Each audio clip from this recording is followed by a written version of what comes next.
I know I've done a devotional that is similar to this, and maybe that's okay because maybe what we need to do is have a devotional on this theme at least once, maybe twice a year, especially during the summer.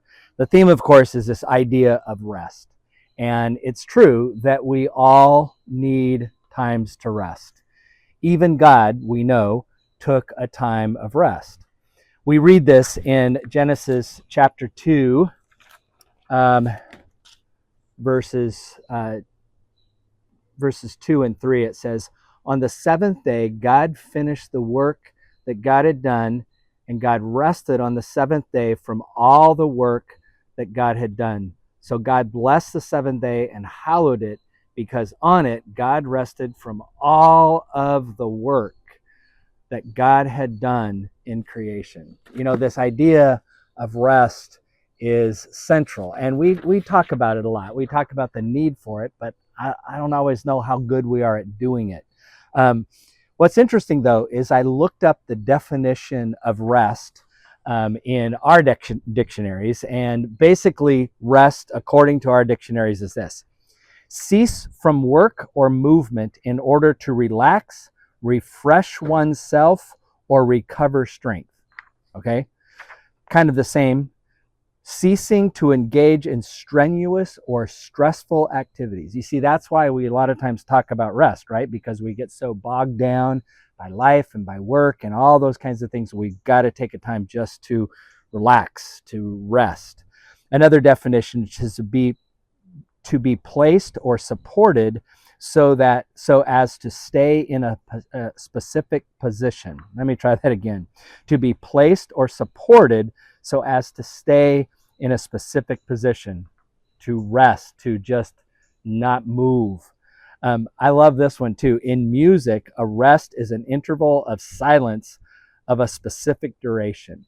That's kind of how we see this word rest. It's a time to silence ourselves, a time to put away work, a time to sit and to not move. Rest is all about the physical, putting aside of all the things that keep us busy.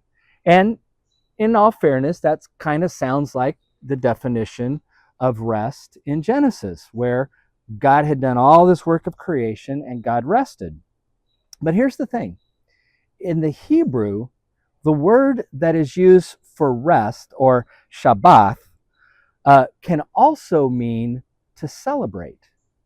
So, yes, it means to rest, but it also means to celebrate. In fact, if you were to look just the verse before the beginning of chapter 2 of Genesis, in Genesis 1:39, it talks about the end of creation. It said that at the end of creation, God saw everything that God had made, and indeed it was very good.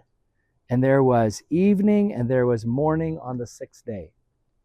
And right after that, right after God seeing that creation was very good, says the next day God rested. Yes, took a break from work, but also, I think, celebrated, enjoyed creation. And I think sometimes that's what we forget when it comes to this concept of rest. We get so tired, we get so worn down that when we get to the place of rest, we just go, "Huh." Where's the enjoyment of all that had been accomplished throughout the days before that got us to this place?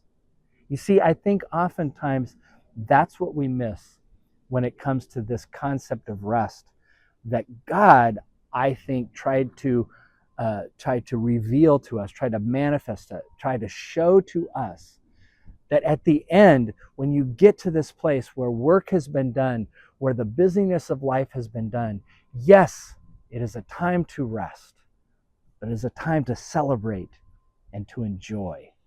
So, this summer, may your summer be filled with rest, and may you enjoy and celebrate all that you have accomplished so that you can take this time to look back and really, truly enjoy all that God has helped you do.